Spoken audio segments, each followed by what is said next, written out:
आपको बताएं कि इस्लामाबाद में एसीडीए ने पीटीआई के मरकजी सेक्रेटेरिएट पर गुज़िश्ता रात ऑपरेशन किया था। इस दौरान वहां रखे कंटेनर्स, बैरियर्स और दीगर रुकावटें भी हटा दी गई थी। इस मौके पर पुलिस को शदीद मज़ाहमत का सामना भी करना पड़ा, जिस पर मुकदमात भी दर्ज किए गए हैं। मजीद जानते हैं डॉन न्यूज़ के नुमाइंदे शकील करार से। शकील, अब कैसे मनाजिर देख रहे हैं?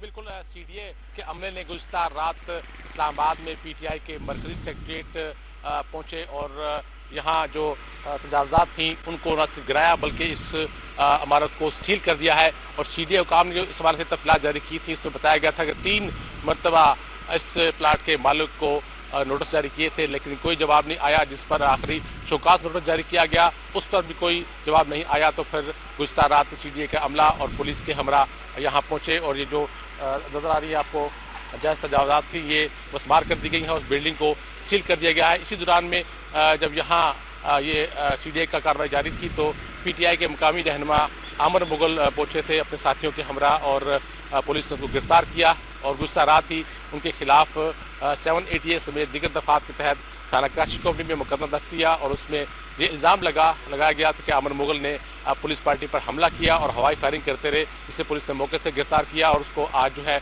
मुकामी अदालत में पेश भी कर दिया गया है। जी।